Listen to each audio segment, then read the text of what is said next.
Sí, muchas gracias a ti, Lupita, y muchas gracias a todas y a todos. Doctora María Luisa, muchísimas gracias por acompañarnos. Nuestro infinito agradecimiento al doctor Mario Vargas, al doctor Humberto Palos, quienes van a guiar la conversación esta tarde, ¿no? Y anticipándome con una disculpa por si omito detalles importantes de su currículum y la trayectoria que tienen, así nada más esto es un esbozo, ¿verdad? Para que nuestra audiencia pues tenga idea de con quiénes estamos platicando. Y en este caso, el doctor Mario Vargas es filósofo, es especialista en relaciones industriales y magíster en administración por la Universidad de AFIT en Colombia. Adelantó el programa de alta gerencia internacional con las universidades de AFIT, ESADE, ESICE. Es doctor en filosofía con mención magna cum laude de la UPS de Roma. Es director de AFIT Social en la Universidad de AFIT desde hace 15 años, más o menos. Tiene también a su cargo el grupo de investigación en innovación y empresarismo. Coordina también la maestría en gerencia de empresas sociales para la innovación social y el desarrollo local. Tiene una amplia experiencia en docencia universitaria a nivel nacional, internacional. Ha sido consultor de empresas y es un socio y partner de la OECD, de la OCDE.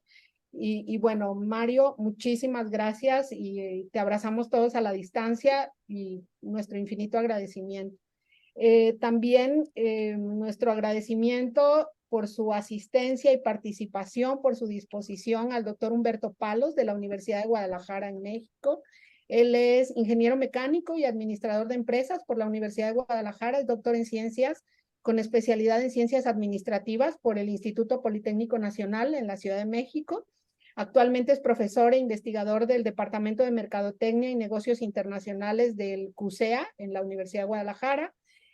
Con mucho orgullo digo que es miembro fundador de Acacia y es un miembro activo, completamente así, súper dinámico del capítulo de desarrollo y sustentabilidad.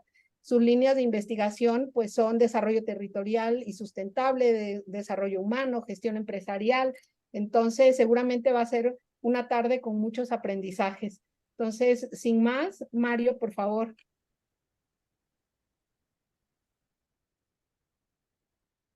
Doctora Lorena, doctora Guadalupe, doctora María Luisa, doctora Judith, doctor Humberto, muchísimas gracias. Soy yo el que agradece y se siente honrado de esta invitación a Tejer Academia. Un agradecimiento infinito a cada una y cada uno de quienes han invertido este espacio de sus agendas para escucharnos, para interactuar con nosotros y para todas y todos que creemos que es a través de las redes, de la solidaridad colectiva, como podemos generar realmente estrategias de desarrollo sostenible. Solo para validar, la pantalla se ve bien, ¿verdad? Sí. Bueno, cada vez que uno se expone en un público tan importante y riguroso y selecto como este, es más que pertinente hacer algunas declaraciones de entrada. Y es cuál es la razón que convoca a titular esta conversación. No solo es honrar las mesas de la doctora Lorena y de la doctora Lupita eh, y la mesa de la doctora de Mercadotecnia, sino también acoger un poco algunos de los desafíos que estamos revisando post pandemia. Por eso, tal vez más allá del título, yo quisiera que fijáramos la mirada en el subtítulo, que son insumos, que son provocaciones, que son elementos para que la transformación social no llegue top-down, sino para que realmente sea lo que acontezca gracias a nuestro compromiso.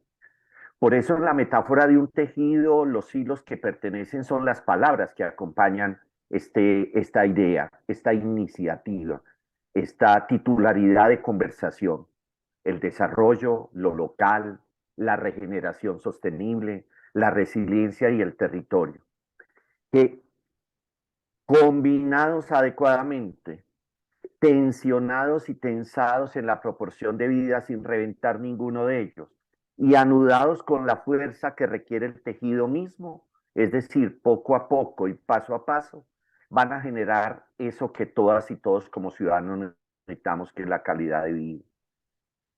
Si diéramos una mirada rápida para entender desde mi observador cómo estoy leyendo estas palabras, el desarrollo no solo es un proceso, sino también es uno de los resultantes cuando los actores al interior de un territorio se coordinan. Y lo local es percibido como el in situ donde el impacto realmente se ve. El desarrollo existe cuando en lo local hay transformaciones. De lo contrario, desde mi punto de vista, es simplemente una ilusión o simplemente un estímulo. La regeneración sostenible, que es un apellido de la sostenibilidad misma, es como la respuesta de los habitantes del territorio de sentirse habitando la casa común. La resiliencia es una capacidad y de entrada digo que esas capacidades actúan en el volver a iniciar solo si el piso es firme. No se puede hacer resiliencia desde aguas fangosas, desde tierras movedizas. Si no se invierte en la base, si no se invierte en la estructura, la resiliencia se convierte como el desarrollo en una aspiración, en un discurso vacío. Y el territorio son geografías con historias. Por eso no podemos solo hablar del territorio, sino de los territorios, que están habitados por ancestros, por habitantes, por pasantes, en donde se conjugan múltiples conversaciones que originan y suscitan diversas transformaciones. Entonces, proponer esta tarde de viernes, iniciando el mes 9 de este año, la resiliencia territorial como instrumento de conversación es ya una convocación, es una invitación responsable y un llamado a entender de manera holística el territorio, entendiendo sus sistemas naturales, socioeconómicos, culturales, quebrando la dinámica centro-periferia para posibilitar igualdad de oportunidades. Es curioso cómo a veces hablamos de ir al territorio, como si creyéramos que habitamos quién sabe qué, un espacio estelar. El territorio nos envuelve, el territorio vive y nosotros acontecemos con él. Por eso se requiere esa múltiple dimensión, esa transdisciplinariedad, esas capacidades que la academia está convocada a estimular y a fortalecer en cada una de las y los ciudadanos para generar gobernantes y gobiernos competentes con responsabilidades claras y personas, hombres y mujeres que participemos y pertenezcamos con un verdadero sentido del deber. Esas capacidades sociales que se despliegan desde el territorio para toda la sociedad, expresadas en confianza, en habilidades para aprender y trabajar con otros, en un liderazgo legítimo, en la capacidad de no olvidar la memoria. Y estas capacidades gubernamentales también dándoles un doble clic, como la posibilidad de entender el entorno.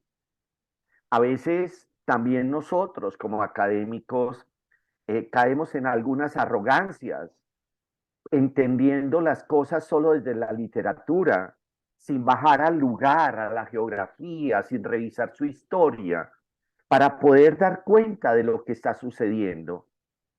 El pensamiento crítico no solo es crítico, es también pensamiento y requiere una mirada de identidades, requiere una arqueología y una cronología, requiere una cantidad de variables que sin ellas la resiliencia va a ser simplemente un discurso vacío.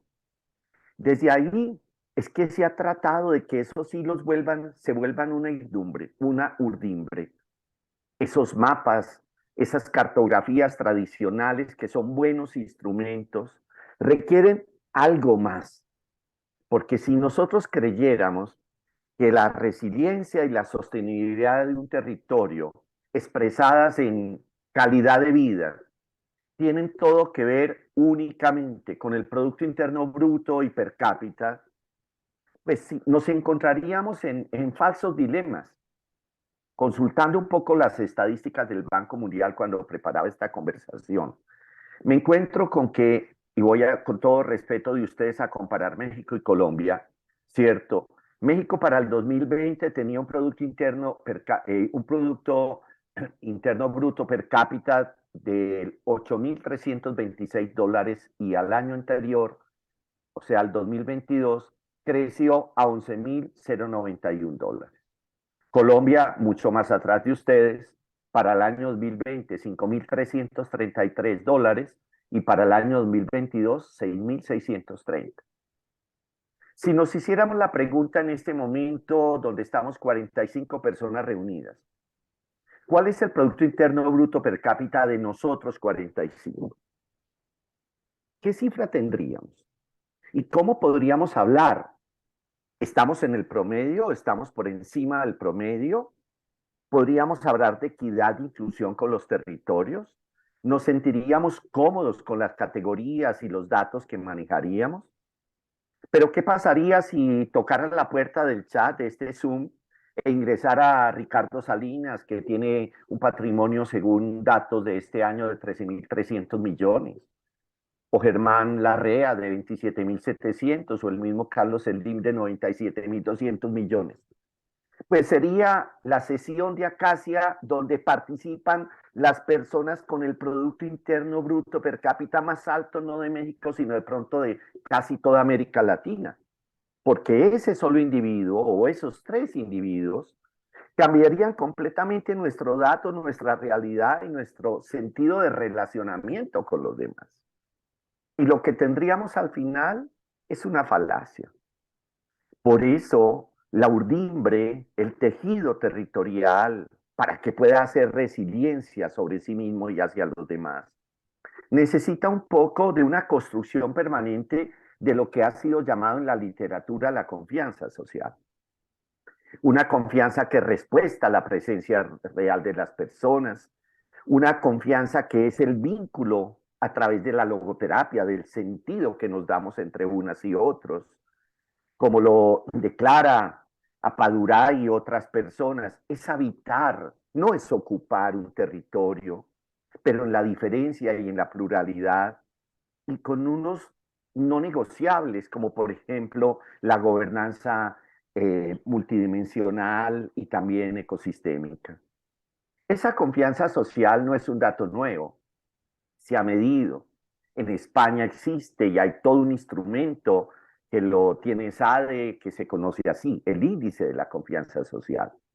Y entre los parámetros que revisa están parte de las variables que antes comentamos, como las capacidades individuales, ciudadanas y de gobierno, para garantizar que esa resiliencia del territorio sea una verdad y no sea solo un proyecto.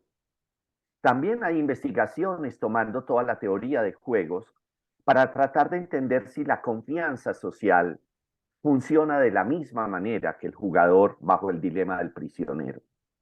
Y cómo se podría honrar y cómo se podría no permitir que se abuse de la confianza del habitante del territorio y no se le cambie el rol simplemente. Han trabajado las distintas actitudes y uno podría hacerle un zoom a cada uno de estos elementos y podría entender cuando uno se pregunta, ¿qué nos pasa? ¿Por qué después de 2 años y medio de haber vivido una experiencia de la finitud de la existencia humana, de un microorganismo que puso de rodillas el mundo conocido, y todavía hoy parece que tuviéramos dificultades para entender que unas y otros construimos un mundo en el cual todas y todos tenemos identidad, condición y oportunidad en la misma proporción? Ante el temor, obvio, la reacción natural de la violencia.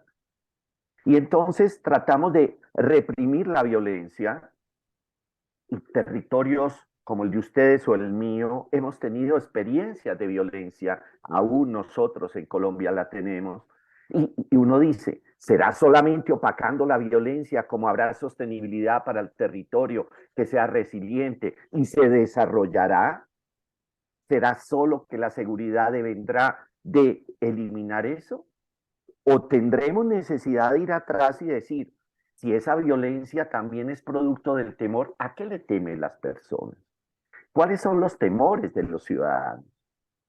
Hay mediciones en torno a las relaciones que se establecen entre conceptos de felicidad, seguridad, bienes, como elementos que hacen parte de un capital social, ¿cierto? Y uno podría decir, bueno, tendríamos que tomar algunos de estos elementos para hacer ulteriores investigaciones, como mesas, como academia, como académicos, como personas que nos tendríamos cada día que hacer la pregunta de en qué medida contribuimos a una mejor sociedad, a un mejor México, a una mejor América Latina. Ha habido debates y se han escrito y se ha aunado también como si fuera un apellido que diera mayor estatus la palabra estratégica o estratégico.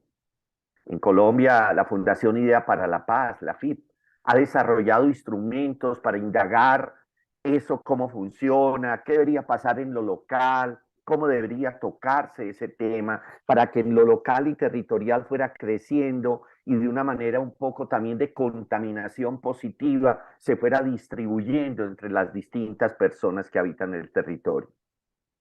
Pero veían estos días también mediciones en México donde se está indagando sobre qué pasa con la confianza, cómo se conecta la confianza y los ciudadanos.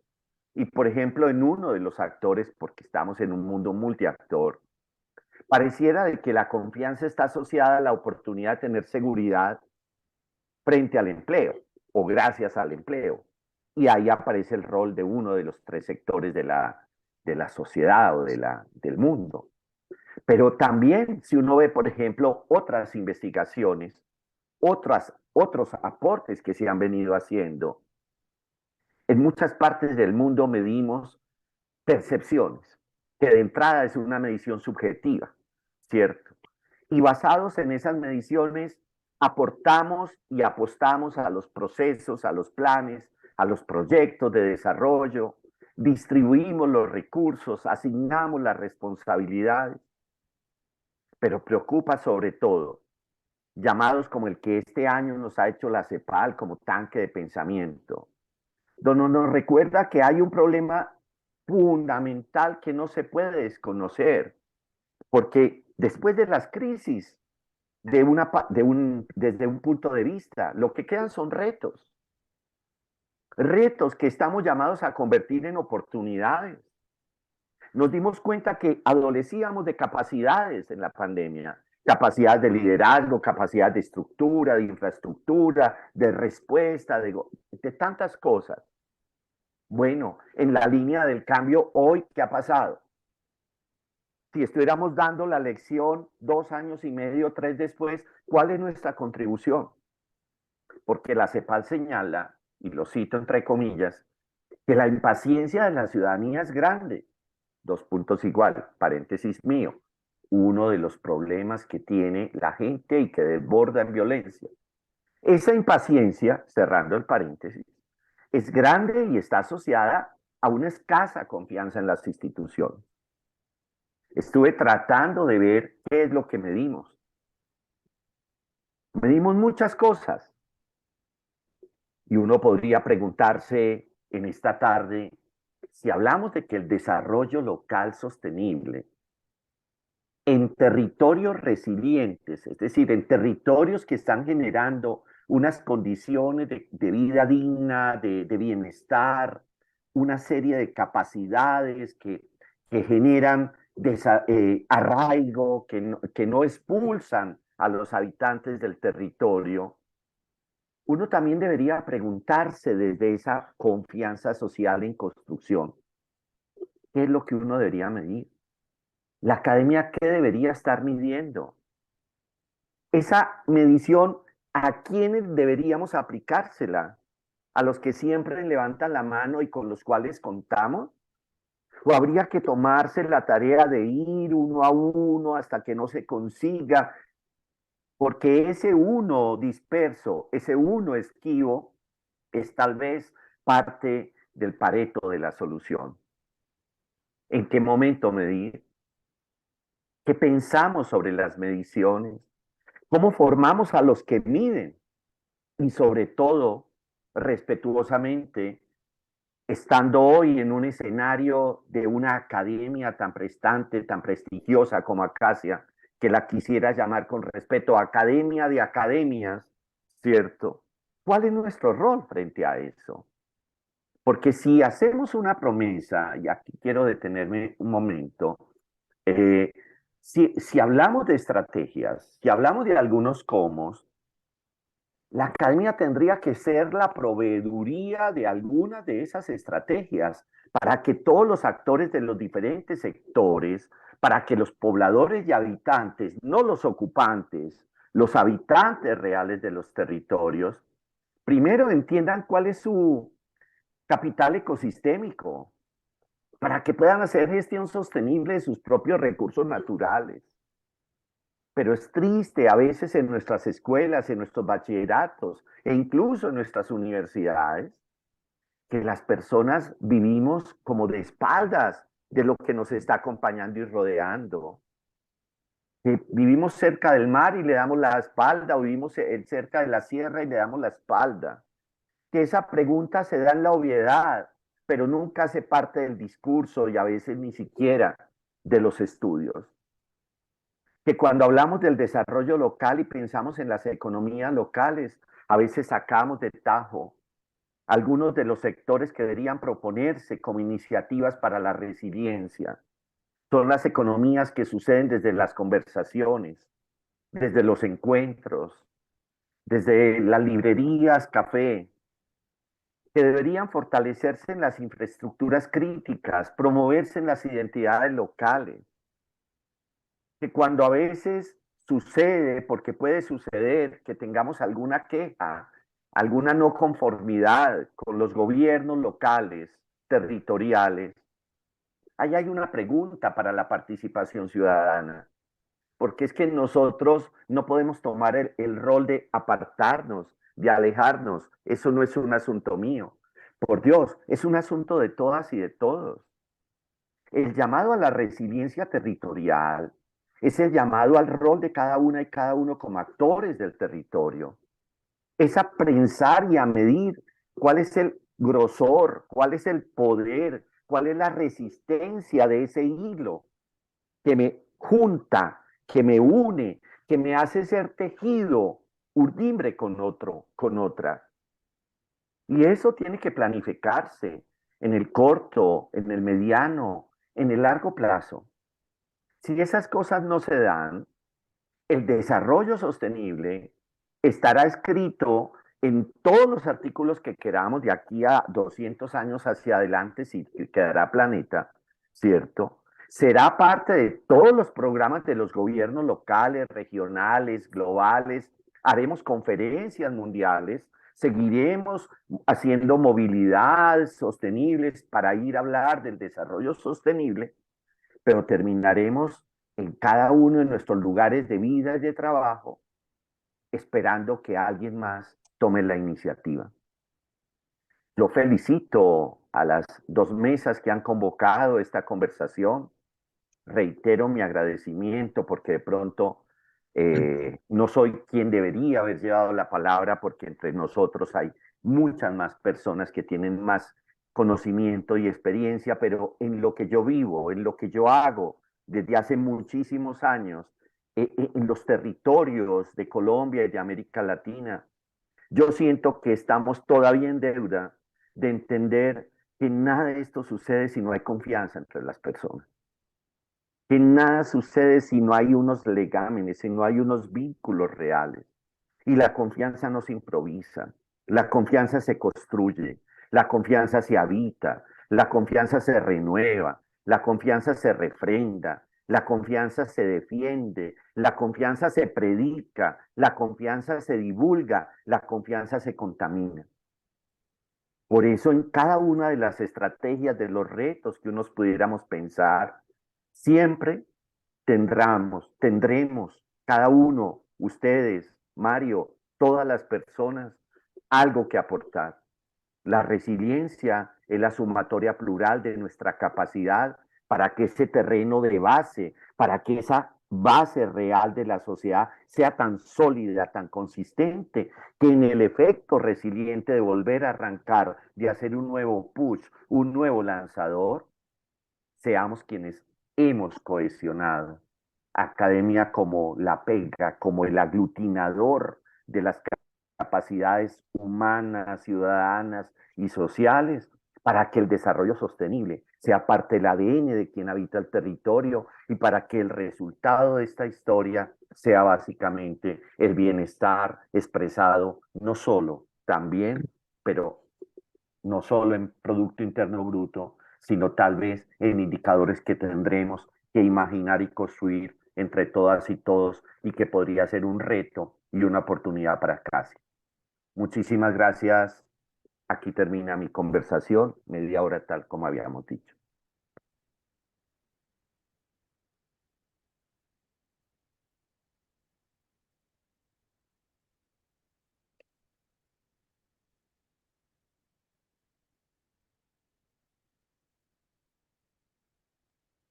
Y muchísimas gracias, Mario, de todo corazón, de veras, muchas gracias y muy inspiradoras las palabras y como tú dices, ahí con muchas inyecciones de inquietud. Entonces, en este momento, si el doctor Palos está de acuerdo, le damos el uso de la voz.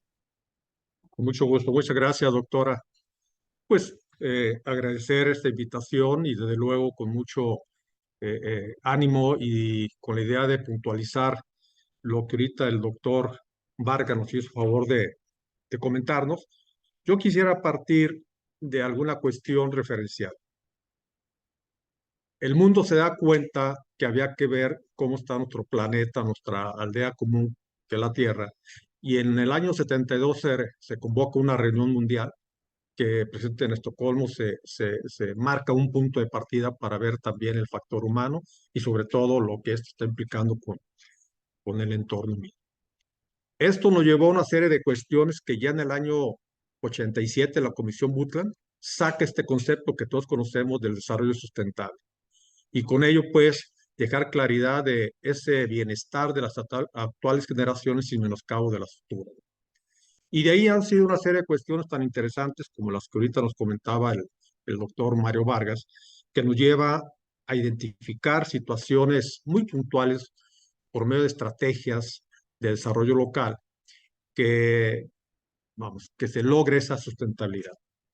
Yo de ahí entonces tomaría un segundo punto que es pensar globalmente. Tenemos el cambio climatológico, tenemos muchas cuestiones, pero actuar localmente. Y en ese sentido, mis comentarios, la ponencia la hizo el doctor Vargas, yo me permito hacer algunos comentarios. Quiero puntualizarlos en esa localidad que es el estado de Jalisco. Jalisco es uno de los 32 estados del país y como la mayoría de los que estamos aquí sabemos, este gran país es un mosaico de territorio, ¿no? de cuestiones. Jalisco tiene como tal una ciudad que representa el primer municipio del país. La Ciudad de México no es municipio. El primer municipio del país, por muchas cuestiones económico, político y demás, es Guadalajara. Claro, Monterrey nos dice que somos el segundo y el primero. Es indistinto si fuéramos el primero o el segundo, pero es un punto referencial, Jalisco, y con ello su propia capital, que es Guadalajara. Y en ese sentido, lo que es la capital de Jalisco, Guadalajara, pues vemos una situación periférica, que es el crecimiento que ha tenido esta ciudad, que ya está conformado por 9 municipios que conforman la mancha urbana. Una mancha urbana cerca de 3.000, cerca de 9 millones de habitantes.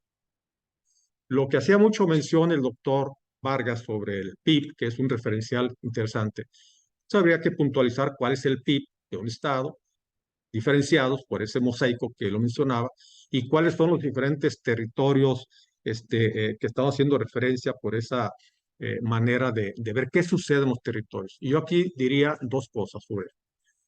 Las colonias que están en la periferia de la ciudad y esa resiliencia que pueden tener. Y municipios cercanos a este municipio de Guadalajara y la misma resiliencia que puede tener como es el municipio de Juanacatlán. Tomo estos dos puntos de partida porque en los dos como académicos, como universitarios, desde los años 90, hemos hecho varias cuestiones.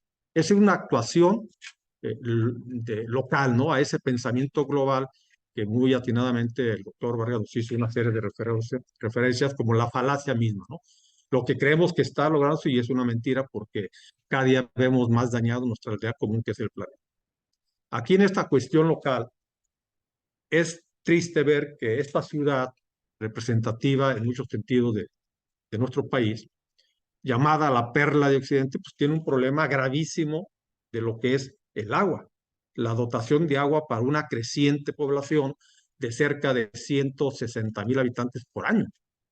Es decir, casi cada año es el crecimiento de una ciudad media, ¿no? De las que tenemos aquí varias en el estado. Y luego tenemos dos puntos naturales que le dan ese atractivo a esta perla de Occidente, que es el lago de Chapala y la parte norte, que es la barranca de Huentitán o Blas, como quieren más. Y en esos dos puntos haría yo referencia a esa barranca que precisamente inicia en este municipio de Juanacatlán, que está a 25 kilómetros, sobre el mencionar de ese recurso natural que era orgullo del tapatío, de los que aquí vivimos, como es el lago de los más importantes de Latinoamérica, Chapala. Hoy en día es una cloaca. Es una caída de agua, la cual está mermada y la poca que puede tener está contaminada en altas proporciones por todo el desarrollo industrial. ¿Qué resiliencia puede tener ese territorio de ahí cuando tenemos problemas pues de modificación de fetos, problemas de contaminantes tremendos, la toxicología ambiental, un corredor industrial de los más importantes del país, donde está ahí la cuestión de 6 parques industriales? Estamos hablando a 25 kilómetros de esta capital. Ahí nosotros como académicos y como estudiosos de la sustentabilidad hemos podido hacer que la ciudadanía se organice. Hay un grupo que está trabajando fuertemente por este problema que parte desde los años 80 del siglo pasado, ¿eh? No es reciente, es desde los 80, porque este complejo industrial pues se establece en los años 70, 72, 74. Y empieza a verse esa merma de este río, que era de los más caudalosos del país, el río Santiago, que viene desde la parte de allá del Estado de México, pasa por Guanajuato precisamente, y es uno de los mayores abastecimientos del lago Chapala. Entonces, este caudal de río mermado, pues en el tramo de 2 municipios, que es Juanacatlán y Salto, es el tramo más contaminado de este río, de tal suerte que hay una modificación, como decía, de fetos, un problema cancerígeno, o sea, gravísimo. Y estamos hablando de 25 kilómetros de esta capital, que pregonamos a 4 vientos, la perla de Occidente, ¿no? Entonces, ¿qué pueden hacer las universidades? Pues promover precisamente la organización de las partes interesadas, que ahí entonces nos tiene que involucrar no nomás a la empresa misma, ni al gobierno en turno que tiene esa responsabilidad, sino también a la sociedad misma organizada. Y este grupo que hemos podido formar, por su acrónimo es Grupo Vida, pues su sigla lo está diciendo Valores Integrales de Desarrollo Ambiental. Eso es lo que significa, y hemos hecho cuestiones inclusive de ir a la Corte de Haya, hacer denuncias, porque el gobierno federal, que es quien tendría que atender este problema, pues no ha tenido la voluntad suficiente para este problema que, repito, desde los años 80 del siglo pasado, pues ya era una problemática, ¿no? Y está aquí, repito, a 25 kilómetros, a 12 kilómetros del aeropuerto, pues el aeropuerto aquí en la ciudad. Que también en forma local hemos actuado como académicos, como ciudadanos, como individuos comprometidos con el bienestar de nuestra comunidad, con el bienestar de las futuras generaciones. Hemos podido lograr en los ayuntamientos en turno el concepto que nace desde esa cuestión de Tbilisi en el 87, que es conciencia ambiental básica. O sea, cómo la ciudadanía debe estar organizada y participando a temprana edad para ser futuros ciudadanos que sean, vamos, armónicos con su entorno. Ahí hemos formado programas donde ha sido posible que el niño a temprana edad entienda cuál es su obligación sobre la sustentabilidad y qué representa él en el crecimiento, ser ciudadano y ser gobernante, atender pues a la mayoría con acciones o con políticas sustentables. Y podía nombrar varios programas más que hemos podido inculcar, como un programa muy exitoso sobre el problema del residuo sólido de la ciudad, donde bajo una situación de involucramiento a la misma, tendríamos separa basura y llévate comida. Es decir, no podíamos comprar la comida nosotros ni como autoridad, ni como institución universitaria, ni como gobierno. Por sí puede ser la función de trueque, ¿no? Es decir, dame esta basura clasificada y yo te doy alimento. Y es una forma de poder atender esas colonias marginales de la periferia, que es mucho de lo que se habla ahorita el doctor Vargas. O sea, quiero concluir pues mi comentario, que hoy en día la sustentabilidad está expresada internacionalmente muy claro en 17 objetivos que tiene la ONU, los propios ODS, pero también localmente, que es lo que nos invita el doctor Vargas, a ese desarrollo local. ¿Qué pueden hacer las instituciones, sobre todo las universidades, en esa manera comprometida de poder coadyuvar a este problema creciente? La Universidad de Guadalajara tenemos un doctorado en desarrollo sustentable. 2 doctorados acabamos de lanzar sobre derechos humanos. Entonces, todo esto tenemos como parte local, concreta de aportaciones, e invitamos pues a la ciudadanía a estar pues actuando y no simplemente señalando cuando todos somos de alguna manera parte del problema. Es cuanto, doctora Lorena.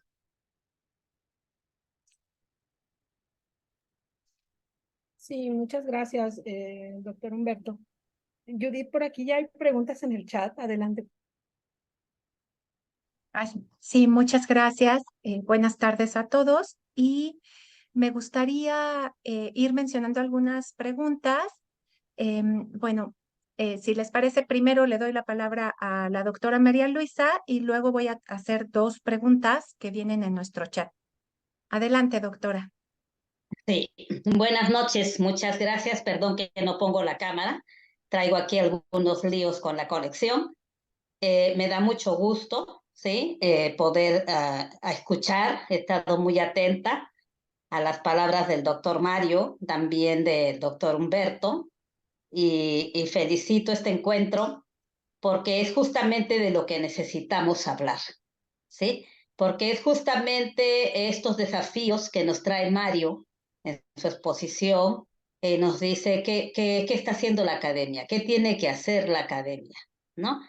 Pero es academia vinculada, ¿sí? Es academia en donde este problema justamente del desarrollo, de la legitimidad, de la confianza, de la sostenibilidad, si nos podemos hablar de cada municipio, de cualquier lugar de Latinoamérica, incluso del mundo, vamos a mirar cómo los problemas se asemejan, ¿sí? Cómo los problemas son muy parecidos, ¿no? Y entonces, en ese aspecto estaríamos hablando un mismo idioma, pero también es bien importante poner sobre la mesa nuestro papel como académicos, ¿sí? De no estar mirando hacia adentro nada más de nuestros papers, de nuestras ponencias y demás, sino también de ese aporte, de ese actuar, qué podemos hacer como académicos, ¿no? Sabemos que el problema es complejo, ¿sí? Sabemos que una sola persona no lo va a resolver, también sabemos que es una articulación y una conjunción de entidades públicas y privadas desde las políticas públicas mismas, ¿sí? Los privados nos ponemos a echarle la culpa al sector público. El sector público le echa la culpa a las empresas, ¿no?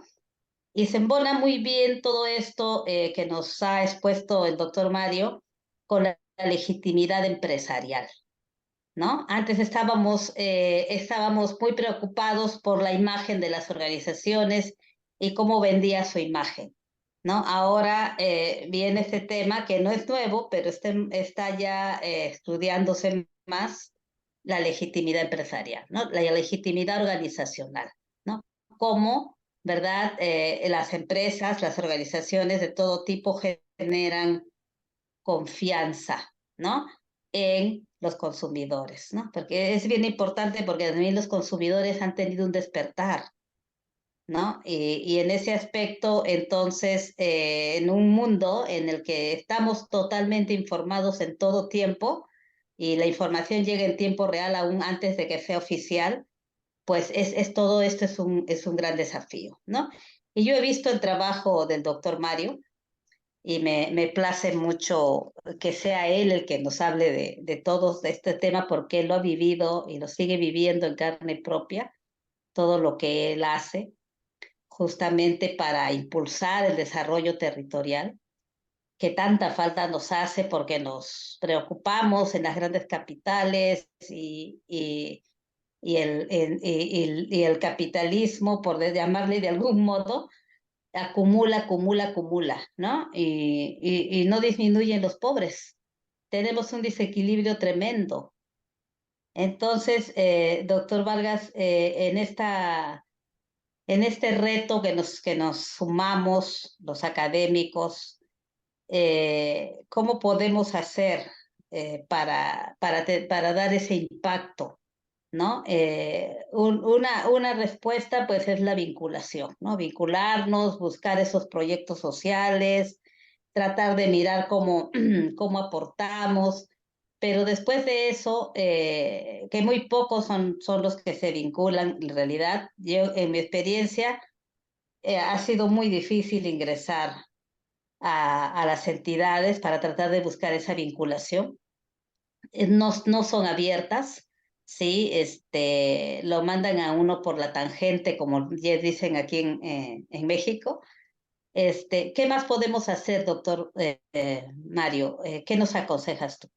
Muchísimas gracias. Vuelvo a felicitar a todos, también a Lorena y Judith, que tuvieron a bien organizar este foro. Gracias. Gracias, doctora María Luisa. Siempre un honor escucharla y agradezco que esté presente en este espacio. Y permítame también agradecer al doctor Humberto por sus comentarios. Tomo su palabra porque yo creo que hay mucho para hacer.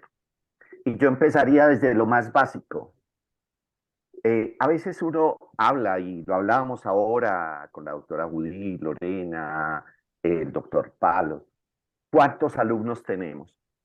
Pero si convertimos los miles de alumnos en uno solo, por ese solo alumno vale la pena lo que hacemos como personas y como académicos. Si nosotros nos hiciéramos la pregunta cuando nos paramos frente a un grupo presencial o blended, sí, ¿quién tengo al frente?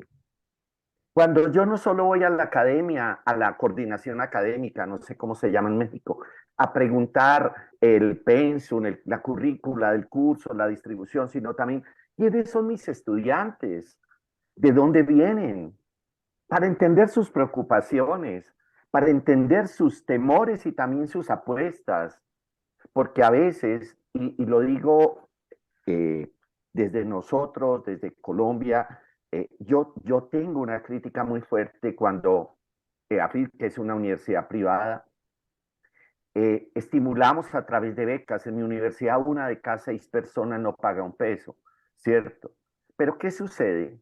Muchas veces traemos estudiantes de distintas partes de los territorios y no nos hacemos cargo de que la conversación de ellos mientras están con nosotros no se rompa con su localidad de origen, no se rompa con su territorio. ¿Y cuál es el resultado? Las grandes ciudades se engrandecen más, se alargan más, acrecenta esa que el doctor Humberto llamaba la mancha urbana, y la simetría es lógica, porque cuando vamos a lo rural, a lo distinto, a lo perimetral, obvio que no hay capacidades para el desarrollo, porque nosotros mismos no la hemos chupado, no las hemos casi que fagocitado. Entonces, doctora María Luisa, yo creo que hay mucho para hacer como académicos.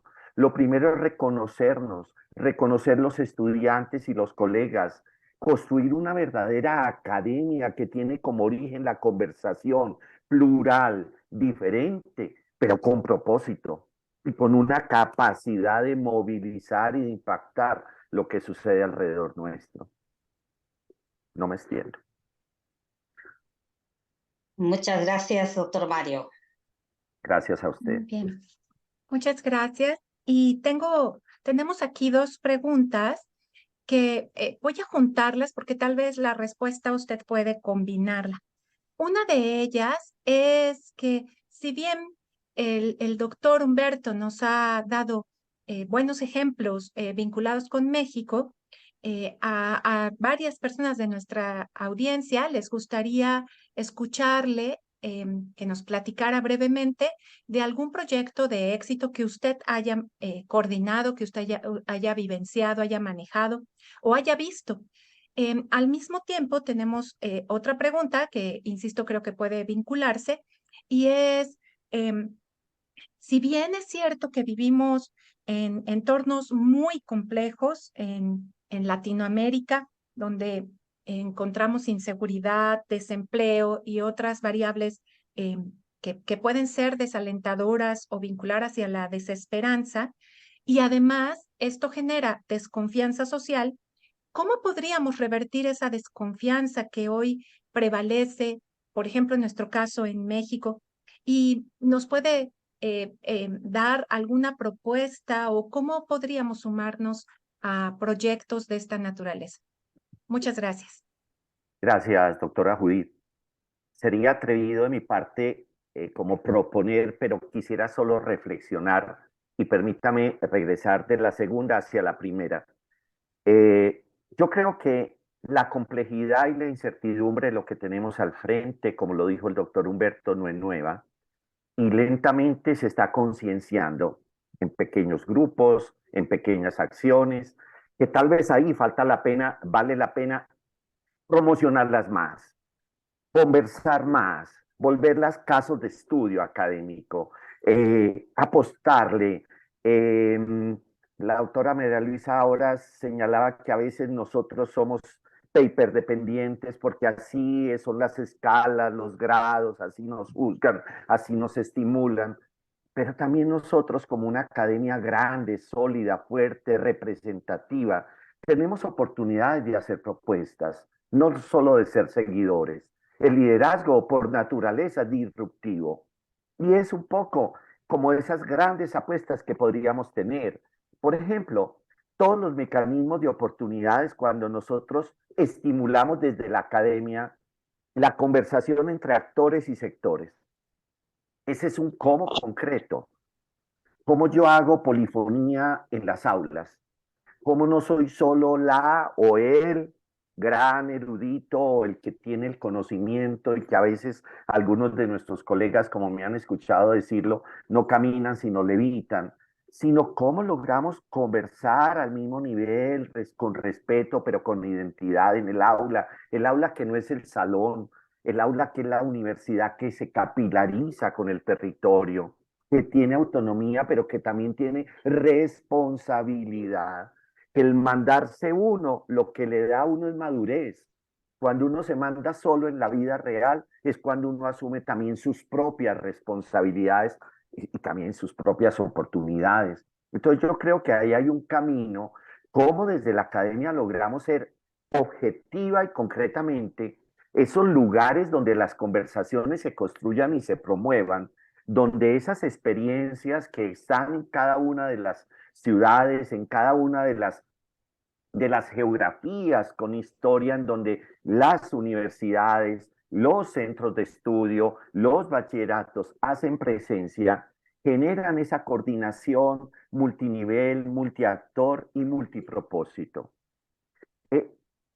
Aquí en Colombia todo el mundo se parece y tenemos identidades similares, aunque hay algunas particularidades y ya el doctor Humberto también nos señalaba en el caso de su universidad, su ciudad y todo lo que vienen haciendo tan importante. Yo quisiera mencionar, por decir, una iniciativa, se llama Efecto Cacao. Nosotros, a ver, yo represento a AFI Social, que es un centro de incidencia, un centro de estudios al interior de la universidad, que hace un link de capacidades de las distintas escuelas y que transforma las necesidades en oportunidades con la participación plural y sostenida. Desde ahí, por ejemplo, un proyecto que se llama Efecto Cacao está ubicado en 5 grandes zonas productoras. Colombia, ustedes lo saben muy bien, no es un gran país industrializado. Tenemos todavía una brecha de tecnología y de conocimiento muy alta. Somos un país de agrotecnología, somos un país de ciudades que concentran mucho el desarrollo, pero una ruralidad completamente empobrecida y obviamente caldo de cultivo para la violencia. Este proyecto, que lo tengo hace 5 años, en el cual participan distintos aliados, está, por ejemplo, ubicado al sur del país, en la frontera con Ecuador. Esto es, se llama el Alto Mira, la frontera entre Nariño y la provincia de Esmeraldas, en donde, por ejemplo, allá tenemos una asociación de mujeres afromúgaras que son cacaocultoras y que uno de los grandes desafíos para ellas, porque es alrededor de sus cultivos de cacao, lo único que hay es coca, sus grandes desafíos eran cómo conversar con los hombres del territorio, con los hombres de sus propias familias que veían como una amenaza que las mujeres, comillas, empezaran a generar recursos porque existía el mito urbano de que si la mujer tiene plata entonces abandona al marido, como si fuera un objeto a poseerse. Y allá, de hecho, hace 3 años, cuando celebramos el Día de la Mujer, en ese punto específico, ¿qué hicimos? Construimos un comité de hombres. Celebramos el Día de la Mujer juntando los hombres y dándole la posibilidad, no solo los maridos o los hijos o los padres, los hombres del territorio, que escucharan cuál es la apuesta de ellas. Y eso mismo se repite porque ese proyecto no solo está allá en Tumaco, una ciudad muy compleja para nuestro país, está en el Huila, es otro departamento, otra gran región. Permíteme, doctor Humberto, tomar su metáfora del mosaico. Este es un mosaico con unas piezas bastante irregulares y policromáticas y algunas a veces desgastadas que ya ni se les ve el color original. Y en el Huila tenemos 10 municipios. Y acá en Antioquia, el Bajo Cauca antioqueño, que es otra zona muy compleja de violencia, tenemos también familias cacaocultoras. Y termino para no hacerla larga. ¿Cómo vemos, cómo medimos el desarrollo local? Por 3 variables. La primera, ¿cierto?, es el diálogo intergeneracional. Es como un joven asume, entregando más conocimiento, la tarea de sus padres. Como no se va del territorio. ¿Y por qué un joven sale del territorio en Colombia? Porque no tiene futuro, porque ni siquiera el cultivo de sus padres le da el ingreso mínimo que él necesita para satisfacer sus necesidades como hombre o como mujer. No es que no le guste, no es que lo que el papá haga no sea digno. Ese es un discurso. Lo que pasa es que sin recursos no hay desarrollo. Sin crecimiento económico no hay crecimiento social. Entonces necesitamos combinar y articular una cantidad de estrategias. Entonces lo primero, un diálogo intergeneracional que permita entender cuáles son las expectativas de cada uno. En segundo lugar, una revisión del ecosistema en torno, en este caso, a la cultura del cacao. Y mirar emprendimientos asociados a esa cadena, desarrollo de proveeduría, organizaciones asociativas y de la mano del gran comprador o del gran cliente, que no solo le compra en territorio, le compra en baba, le entrega tecnología, le genera valor agregado, le da paquete técnico, le da recursos, le permite asociarse para que no solo en la vereda tenga el cultivo y la venta, sino tengan una pequeña despensa comunitaria, un supermarket pequeño en la ruralidad, que resuelva los problemas y que garantice, que tenga, por ejemplo, algo que en la ruralidad colombiana a veces, permítame decirlo, no es común, que son los paquetes higiénicos. O sea, lo que requiere la mujer para su bienestar, y que muchos de estos recursos a veces ni siquiera se consiguen en las condiciones que se requieren en la ruralidad. Eso es desarrollo. Desarrollo y resiliencia es que eso esté en todas partes, ¿cierto? No tener grandes satélites solamente, tener eso.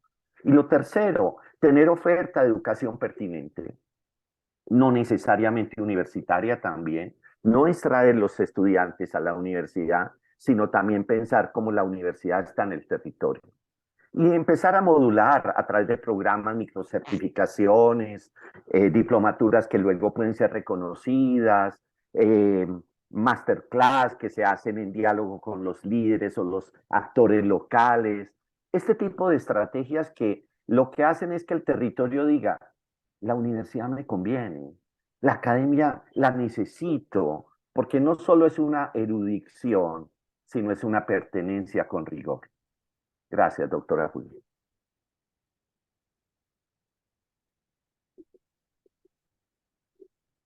No te escucho. Muchísimas gracias. Y aquí hay algunas felicitaciones. Y no sé ustedes, estimados miembros de la audiencia, pero a mí esta conversación de esta tarde me ha tocado no solo la mente, sino también el corazón. Y creo que nos vamos llenos de esperanza y además con conocimientos que pueden ser aplicados en nuestros contextos. Con esto voy a compartir un momento la pantalla porque queremos decirles que Acacia, que es la Academia de Ciencias Administrativas, otorga la presente constancia al doctor Humberto Palos Delgadillo y al doctor Mario Enrique Vargas Sáenz por impartir y por retroalimentar la conferencia, respectivamente, Estrategias de Desarrollo Local Sostenible para Territorios Resilientes. Ponemos aquí Ciudad de México, hoy siendo el primer día del mes de septiembre del año 2023, y firma al calce la doctora María Luisa Saavedra García, presidenta de Acacia. Bueno, con esto voy a dejar de compartir y pues hacemos un cierre de este evento agradeciendo nuevamente la participación no solamente de nuestros ponentes, sino también tan nutrida de todos los oyentes, de nuestros escuchas y pues personalmente y a nombre también de la doctora Lorena, muchísimas gracias a todos y muy buenas tardes. Muchas gracias. De corazón, gracias. Si por favor pueden abrir sus micrófonos y damos un aplauso, creo que lo merecen.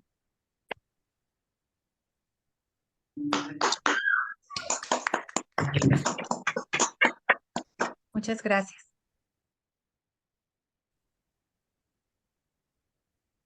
Judith, nada más un comentario. Por si alguien no se ha dado cuenta, hay un link en el chat para aquellos que necesiten una constancia de participación. Por favor, regístrense ahí en ese formulario y en los próximos días en el correo electrónico que nos proporcionen ahí les haremos llegar su constancia. Exacto. Muchas gracias y muy buena tarde. Muchas gracias a todos. Gracias. Un abrazo enorme. Sí, doctora. Un abrazo también. Muchas gracias y bueno, si en estos momentos quisiera compartir unas últimas palabras, bueno, somos todo oídos. Muchas gracias. ¿A quién te dirigiste, Lorena? A usted, doctora. Sí, es que no quedó claro. Desde luego que nos han puesto un gran desafío, tanto el doctor Mario como el doctor Humberto, y nos ha puesto también este tema en el corazón la doctora Judith. Y sí es cierto, toca fibras, ¿sí? Toca fibras porque vemos nuestro entorno, vemos lo que pasa, vemos cada día muchas situaciones que aquí realmente no acabaríamos de señalar. Y todos somos conscientes de que tenemos que hablar de la realidad, ¿sí? Y si nosotros de algún modo también nos dedicamos a investigar y nos vinculamos con esa realidad, entonces vamos a llegar a la verdad, ¿sí?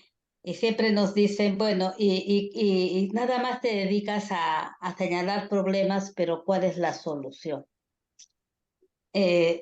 Quizás difícilmente vamos a tener toda la solución, pero ya dijo el doctor Mario, si tú logras llegar a un alumno, a uno, por ese uno vale la pena.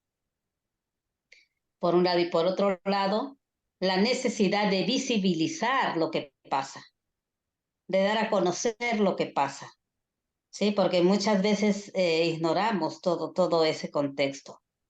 Y pues muchas gracias por llamarnos a la reflexión y sigamos discutiendo y sigamos reuniéndonos y sigamos participando. Esto es Acacia. Ese es el preámbulo de lo que va a ser nuestro 27º Congreso Internacional de Ciencias Administrativas, a realizarse en el mes de abril del año 2024 en la ciudad de Tampico, organizado por la Universidad Autónoma de Tamaulipas. Muchísimas gracias, quedan todos invitados. Visiten la página de Acacia, ahí están las convocatorias. Tenemos el encuentro de estudiantes, tenemos el coloquio y tenemos el congreso. Muchísimas gracias, un abrazo fuerte para todos los que se han dado cita en este espacio y han apartado este tiempo valioso, realmente valioso, para poder participar. Muchas gracias a todos. Gracias.